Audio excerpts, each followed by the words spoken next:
My name is Lily Morgan. I was 11 years old when my mom decided to spend a month in Europe and left me standing in our kitchen with a single crumpled $20 bill pressed into my palm. She said it like it was a gift. Like she was proud of herself. "You're independent now," she told me, smiling brightly as she dragged her suitcase toward the door. "You're not a baby anymore. If you get hungry, just order food, okay?" Independent. That was her word, not mine. I stared at the bill after she let go of it. $20. That wasn't a plan. It wasn't safety. It wasn't even enough to last a week. There was no babysitter, no neighbor lined up, no schedule taped to the fridge. Just a rushed kiss on my forehead, the clatter of suitcase wheels down the driveway, and the front door clicking shut behind her. "I'll be fine," I said out loud to the empty hallway. My voice sounded smaller than I expected. My hands were already shaking. There was no one else in the house. No one to cook. No one to check in. No one who even knew I was alone. I tried to tell myself this was some kind of test I could pass, like a level in a game where adults finally admit you're grown enough. Day 1, I decided, I would prove her right. I opened every cabinet and lined things up neatly like that would somehow make more food appear. A few dented cans. Some half-empty boxes. The fridge was already sad-looking, but I pushed the panic down as hard as I could. If my mom thought I was independent, then I'd show her what that really looked like. What I didn't know yet was that as the days passed, the $20 would vanish, the food would run out, and the quiet in our house would start to feel heavier than loneliness. And when my mom finally came back, what she saw would make her whisper the words she never expected to say. "No, this can't be happening. But I'm getting ahead of myself." The first problem hit me about 10 minutes after the taxi drove away. My mom had tossed a shiny emergency credit card onto the counter like it solved everything. I picked it up, relieved for half a second, until I tried to use it. It wasn't activated. I didn't know the PIN. I found that out standing in the doorway with my phone, trying to order food and watching every app reject the card over and over again. So it was just me, a dead card, and that wrinkled 20. On the first day, I treated it like a challenge. I sliced bread as thin as I could. I spread peanut butter so carefully it barely covered the surface. I told myself this was what survivors did. I even joked in my head that someday this would be a funny story. By day 3, it wasn't funny anymore. The pantry looked like one of those, before, pictures in commercials about hunger. A couple of cans I didn't know how to open without cutting myself. A box of cereal that was mostly air. A jar of pickles I hated. My stomach growled loud enough to embarrass me even though I was completely alone. I tried to distract myself. I turned the TV on just for the noise so I wouldn't have to hear the house creak. I opened my mom's laptop and stared at her work emails piled up like they mattered more than anything else. At some point, I grabbed my notebook and wrote a single word across the top of a page in big letters. Evidence. Under it, I wrote, "Left alone at 11, $20. No food plan. No check-ins." I didn't know exactly why I was writing it down. I just knew that if they thought I was old enough to be alone, then I was old enough to remember everything. To record everything. To show someone someday how easily they chose a vacation over me. That night, I opened a video app on my phone. Day 3, I whispered to the camera. My face looked too small on the screen. I'm still alone. The card doesn't work. I ate the last decent thing in the fridge yesterday. I paused, swallowing hard. If you're seeing this, it means someone finally asked what happened to me. I saved the video and locked my phone, my heart racing. Part of me hoped no one would ever see it. Another part of me wanted it waiting when my mom came home, like a truth she couldn't walk past. I thought about texting my best friend. I hovered over her name, then typed something normal instead. Something safe. I didn't want to admit I'd been left. I didn't want to admit I was hungry. By day 5, the hunger felt foggy, like my brain was wrapped in cotton. I got dizzy when I stood up too fast. I found a forgotten box of cereal in the back of the cupboard and ate it dry, handful by handful, trying to make it last. I opened my notebook again. Day 5, I wrote. Still no call from Mom. Then, after a long pause, I added another line. If something happens to me, this proves it wasn't my fault. That was the moment everything shifted. This wasn't just about surviving until she came back. This was about what would happen when people finally realized what she'd done. On day 7, my body felt weak, but my anger felt sharp and clear. I stood at the front window and watched kids riding bikes, dogs barking, parents laughing as they walked past with coffee cups in their hands. Normal lives. Normal homes. I looked at our empty driveway and whispered, "You chose Europe over me.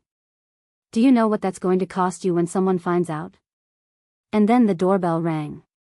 I froze. No one ever rang our doorbell. Packages got dropped off. Kids knocked. The bell rang again, followed by 3 sharp knocks. My heart slammed against my ribs as I walked toward the door. For a second, I thought about pretending I wasn't home. But another thought pushed through the fear. What if this is the moment someone finally sees me? With shaking hands, I cracked the door open. Standing on the porch was a man in a green jacket with my school's emblem stitched on the chest. "Hi, Lily," he said gently. It took me a second to recognize him without the school hallway behind him.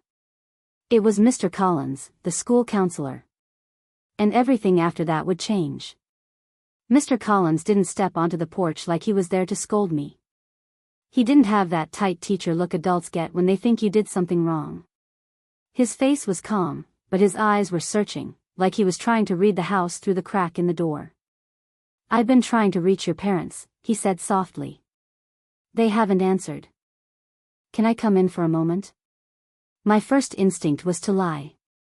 To smile and say everything was fine, that my mom was just out, that I didn't need anything. I'd been trained to do that. My mom loved telling people how mature I was, and I'd learned that being mature meant never making her look bad. But my fingers loosened on the doorknob. I stepped back and opened the door wider. "Sure," I mumbled. "I guess." The moment he walked inside, the silence felt heavier, like the walls themselves had been waiting for someone to finally notice. I suddenly saw my own house through someone else's eyes. The dishes in the sink. The empty fruit bowl. The counters that looked bare in a way that wasn't tidy, just empty. I hadn't meant to set a scene, but the truth was sitting out in the open anyway. Mr. Collins looked around as if expecting an adult to appear from another room. "Are your parents at work?" he asked. "They're in Europe," I said. His head turned sharply. "Europe?"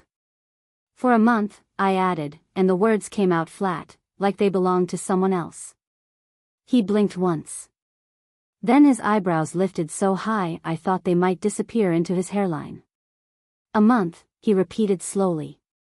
"And who's staying with you?" My mouth went dry. This was the line. The moment where I chose whether to protect them or tell the truth. I could feel my heart thudding in my throat. My fingers curled into the fabric of my shirt like I could anchor myself there. "Just me," I admitted. "They said I was old enough." Something changed in his face, like a switch flipping. The soft concern hardened into something sharper, serious. He pulled out a chair and sat down at the kitchen table, then motioned for me to sit across from him. Not like a teacher giving a lecture. Like an adult trying not to scare a child while realizing something terrible. "How long have you been alone?" he asked. "A week," I whispered. "Almost." He didn't react dramatically, but his eyes narrowed in a way that made me feel like he was counting every day like a weight. "Do you have enough food? Money?" A laugh slipped out of me, small, bitter, and not like anything I'd ever heard from my own mouth. "They left me a credit card that doesn't work," I said. "And $20. He stared at me for a long moment. Not the way adults stare when they're disappointed. The way they stare when they're trying to stop themselves from saying something they can't take back. This isn't okay, he said finally, voice low. You know that, right? I shrugged, but my chest ached. She said they needed a break. She said I'm mature. She said I can handle it. And how have you been handling it? He asked. I wanted to say fine. I wanted to keep pretending. But my notebook was sitting right there on the table, open to the page where I'd written evidence in thick letters. The word stared back at me like it was daring me to be honest. I've been hungry, I said. And scared. My throat tightened, and my voice got quieter. And I've been writing things down. Mr. Collins glanced at the notebook. Just in case, he said. I nodded. Just in case something happens to me. So nobody can say they didn't know. The air changed. Not because he got angry, but because he stopped treating this like a concerning situation and started treating it like something urgent. Something that couldn't be handled with a simple phone call and a gentle warning. He leaned forward slightly. Lily, he said, and hearing my name like that made my stomach twist. Leaving an 11-year-old alone like this isn't just irresponsible. It's dangerous. It's neglect. There are laws about it. The word neglect hit me like a cold splash of water. It sounded like something from a dramatic TV show, not something that could be about my life. What happens if someone finds out? I asked, and suddenly my voice sounded younger than I wanted. He paused. Child Protective Services can get involved, he said carefully. There could be an investigation. Your parents could face serious consequences. Consequences. I repeated it in my head like it was a new language. Consequences for what they did to me. The thought wasn't just scary. It was sharp. Almost satisfying, in a way I didn't want to admit. Mr. Collins didn't rush to comfort me or tell me I was overreacting. He just nodded slowly, as if he understood exactly what I was thinking. Do you want help? He asked quietly. Real help. Not just food. The kind of help that makes sure this never happens again. I hesitated. Part of me wanted to slam the door on everything and wait for my mom to come back and pretend this month was a weird dream. Part of me wanted to keep protecting the story she told everyone about being a good parent with an independent kid. But another part of me, the part that wrote evidence in capital letters, was tired. Yes, I said. Then, because I needed to hear it out loud, I asked the question that had been burning through me all week. If I say yes, what does that mean for them? It means they'll have to answer for their choices, Mr. Collins said. It means adults will finally see what you've been dealing with. I looked down at my hands, then back up. Then help me, I said. I want them to see exactly what they did. He nodded once, firm and steady. First we make sure you're safe, he said. Then we make sure the right people hear your story. He stepped into the hallway and made a call. I could hear pieces of his voice drifting back, controlled but urgent. 11 years old, alone, no guardian, minimal food, unactivated card. I sat at the table with my notebook open. Evidence. It didn't feel like a diary anymore. It felt like a case file. A few minutes later, Mr. Collins returned. I called your neighbor, Mrs. Avery, he said. And I spoke with the Child Protection Hotline. Someone is going to come check on you. But first, we're getting you something to eat. My cheeks burned at the idea of strangers coming into my house because I couldn't handle my own life. But underneath that embarrassment was something else, a small flare of satisfaction. If they were checking on me, that meant they were checking on my mom. Another knock came at the door, softer this time. A woman stepped inside with gray hair pulled into a loose bun and worry written all over her face. Mrs. Avery. She looked at me, then at the empty counter, the half-crushed cereal box, the dead credit card still sitting by my mom's keys. Oh, Lily, she breathed. Why didn't you come to me sooner? The words burst out before I could stop them. Because I didn't want to look weak, I snapped, then immediately regretted it. My eyes stung. She always says I'm mature. That I can handle things. I thought asking for help would prove her wrong. Mrs. Avery's expression softened in a way that made my throat tighten even more. Asking for help isn't weakness, she said gently. It's survival. And sometimes it's the only way to make adults face what they do. That sentence landed like a bell ringing inside my chest. Make adults face what they do. We sat down together at the kitchen table, and for the first time all week, I didn't feel like a kid being talked over. Mr. Collins asked me to tell them everything, and I did. The suitcase rolling away. The $20. The credit card that didn't work. My mom laughing when I asked who would be staying with me. You'll be fine. You're my little adult, she'd said like it was a compliment. Mrs. Avery's jaw clenched as she listened. Mr. Collins wrote notes on a pad, neat and careful, like he wanted every detail saved exactly the way I said it. I pointed to my notebook. Can we show them this? I asked. When the people from the hotline come? Yes, Mr. Collins said. And I want you to keep writing. What you ate, what you tried to do, every time you tried to call. Everything you remember. So they can't twist it later, I murmured. Exactly, he said. You're allowed to protect yourself with the truth. Protect myself with the truth. It sounded like something powerful. It sounded like something my mom would hate. Not long after, the caseworker arrived. She introduced herself and asked to look around. I followed her as she opened the fridge and paused, her eyes lingering on the emptiness. She checked the pantry and didn't have to say a word. Her expression said enough. How long have your parents been gone? She asked. 7 days, I answered.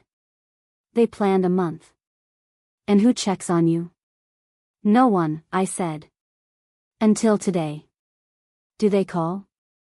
Not since the airport, I said, and my voice went tight. She sent a selfie from Paris with a heart emoji. That was it. The caseworker nodded slowly and wrote something down. Then she spoke with Mr. Collins and Mrs. Avery in low voices, using words that made my pulse race even though I didn't fully understand them. Placement. Investigation. Safety plan. While they talked, I slipped to the counter and opened my video app again. My hands were steadier this time. I filmed the empty fridge, the notebook on the table, the caseworker's bag resting on a chair like a silent warning. This is what our house looked like when someone finally noticed, I said quietly to the camera. This is what my mom is going to walk into when she comes back. When I finished, I saved the clip and tucked my phone away like it was something precious. I wasn't just surviving anymore. I was documenting. The caseworker came back to me. For now, you won't be alone again, she said. We're arranging for you to stay with Mrs. Avery while we contact your parents and determine next steps. Mrs. Avery squeezed my shoulder. Her house was right next door. It should have felt like nothing, just a few steps across grass. But to me it felt like crossing a line I could never uncross. Is that okay with you? The caseworker asked. I thought about the quiet nights. The cereal dust on my fingers. My mom's last message about croissants instead of me. Yes, I said. I want to stay somewhere I'm not invisible. That night, packing a small bag, I looked around my room, stuffed animal on the bed, posters on the wall, the window facing the street where normal families walked by. I whispered under my breath, imagining my mom hearing it later. This is the place you left, I said. But it's not the place you're going to find when you come back. And as I stepped out of my house and into Mrs. Avery's warm, vanilla-scented home, I realized something that made my stomach twist and my spine straighten at the same time.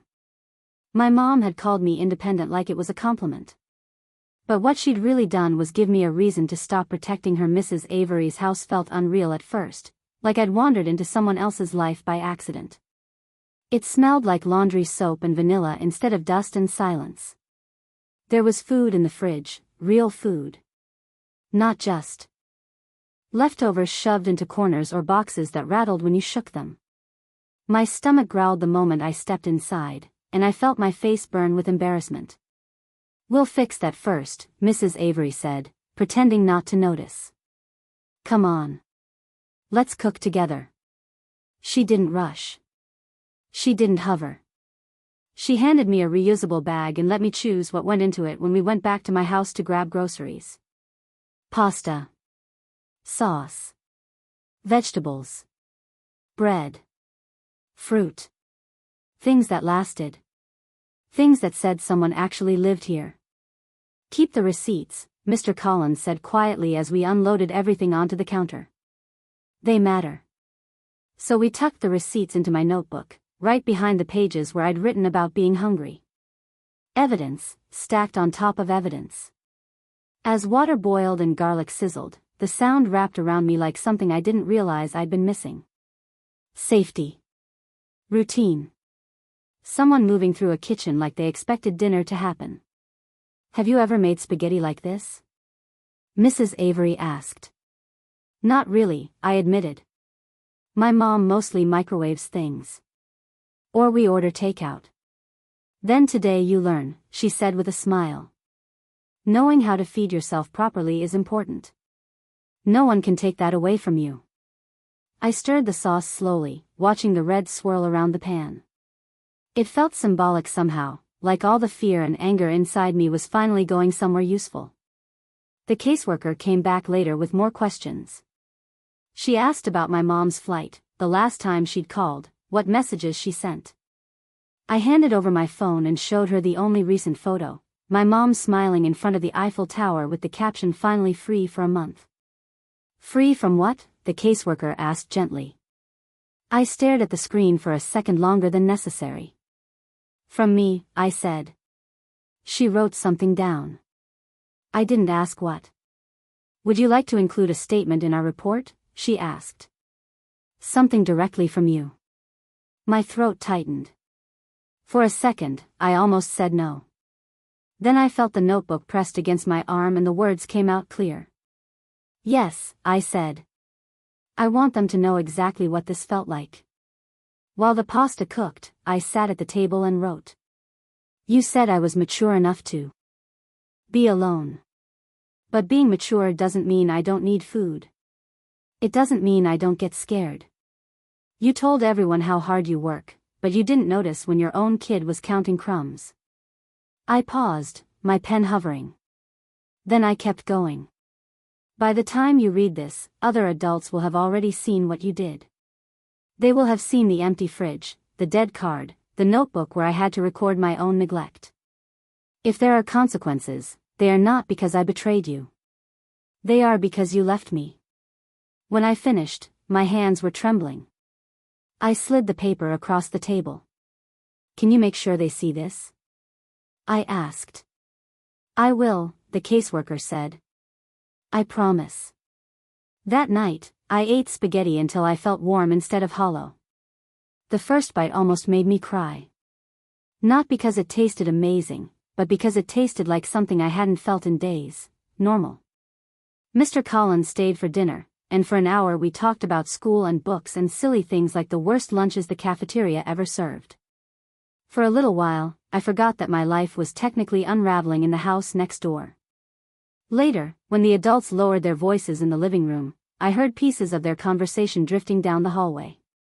Temporary placement. Investigation. Possible removal of custody. I didn't understand every word, but I understood the weight behind them. My parents had treated leaving me alone like a harmless break. Now there was a real chance they could lose the automatic right to call themselves my guardians. In the guest room, I set my phone up one more time and hit record. "Day 7, I said softly. "But it's different now. I'm somewhere safe. People know." I looked straight into the camera. If my mom ever watches this, I want her to remember something. You always told me actions have consequences.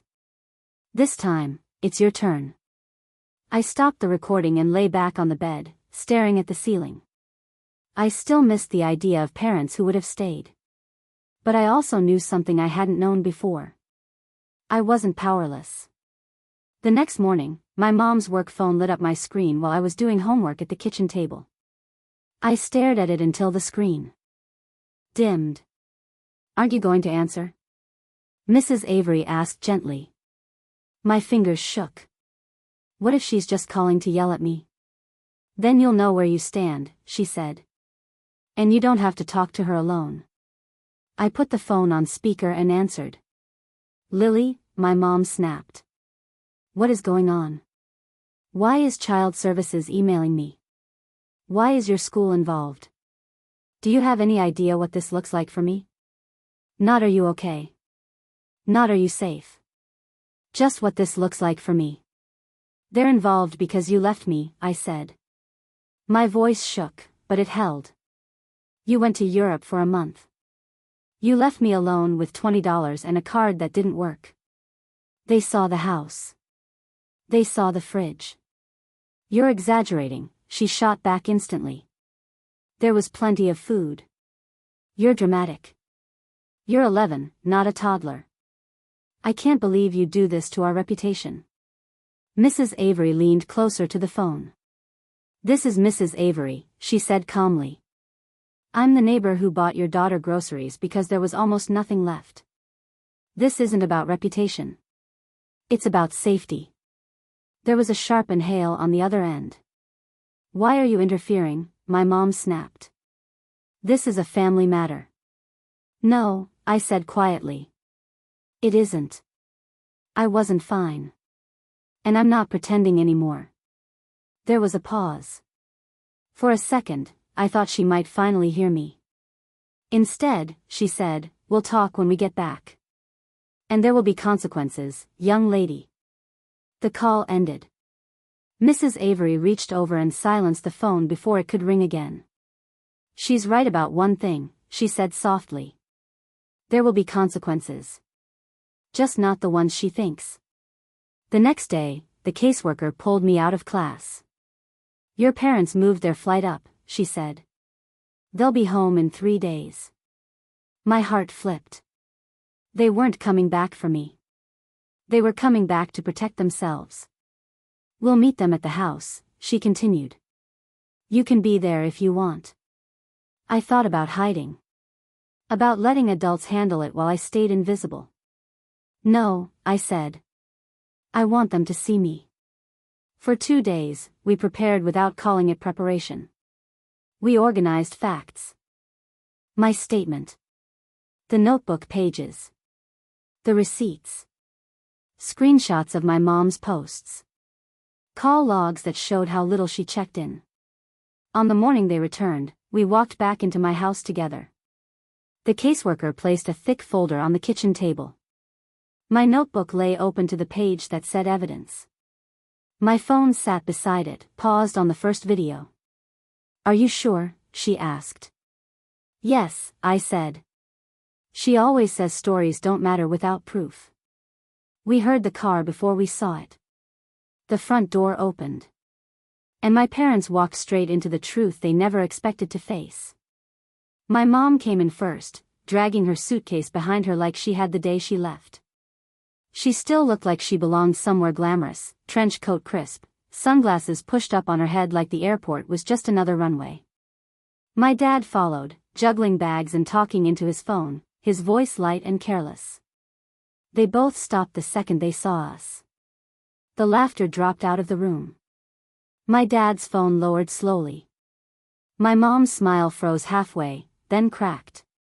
Her eyes jumped from the unfamiliar woman at the table to Mr. Collins by the counter, then to Mrs. Avery near the door, and finally to me, standing next to my open notebook and the phone glowing on the counter. "What is this?" she demanded, letting go of her suitcase. "Why are all these people in my house?" The woman at the table stood calmly. "Mrs. Morgan, Mr. Morgan, my name is Ms. Ramirez. I'm with Child Protective Services. Please have a seat. We need to discuss the situation involving your daughter." My mom didn't sit. She stared straight at me instead, her jaw tightening. "Lily," she said sharply, "what did you tell them?" For a split second, the old instinct kicked in. The one that told me to apologize, to soften it, to protect her from her own choices. But then my eyes flicked to the phone screen, frozen on a video of me from days earlier, smaller and pale and trying not to cry. I told them what happened, I said. I told them the truth. My dad stepped forward quickly, setting his bags down. There's been a misunderstanding, he said with a forced laugh. She's very mature for her age. We left her. With food, money, and a credit card.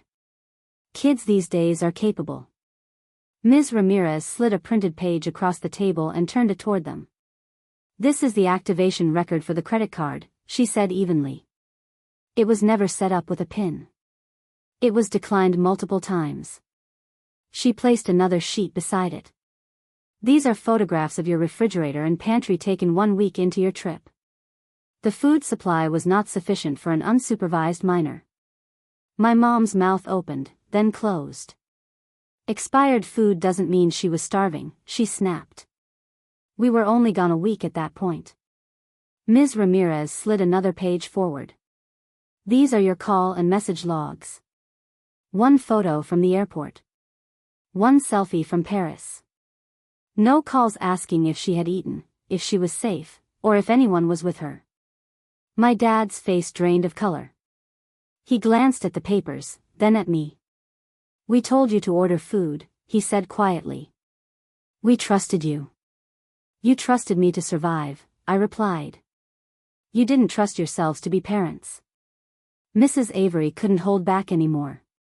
She was dizzy from hunger when we found her, she said. She didn't come to me sooner because she didn't want to disappoint you by needing help.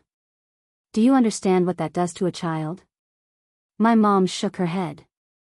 This is being blown way out of proportion. She likes to write. She exaggerates.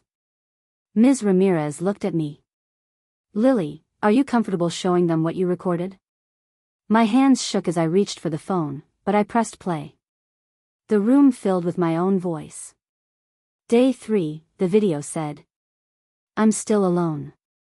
The card doesn't work. I ate the last decent thing in the fridge yesterday. The camera panned across the empty shelves, the lonely cereal box, the quiet house. My mom stepped back like the images were pushing her. No, she whispered. No, this can't be happening. But it was. Ms. Ramirez folded her hands. Based on our investigation, school reports, neighbor testimony, and Lily's documentation, we've determined that leaving her unsupervised under these conditions qualifies as neglect under state law. The word hung in the air. Effective immediately, she continued, there will be an emergency order. Lily will not return to unsupervised care with either of you until a full hearing is held. My mom's head snapped up. You can't take my child over a misunderstanding. We just needed a break. Do you know how hard we work? I took a breath and stepped forward. You tell everyone how hard you work, I said. But when I was alone, hungry, and scared, you didn't tell anyone about that. Her eyes filled with tears. We didn't mean to hurt you, she said. We thought you'd be fine. You always told me actions have consequences, I said steadily. This is what your choice looks like. The room went silent. Ms. Ramirez explained the next steps, supervised visits, evaluations, court dates. My mom turned to me, crying now, begging me to tell them I wanted to come home. I want to be safe, I said. I want to be somewhere I'm seen. That was when they understood they had lost control. We left the house before they did. As I walked back across the grass to Mrs. Avery's home, I heard my mom sobbing behind the door. I didn't turn around. Because for the first time, I wasn't protecting them anymore.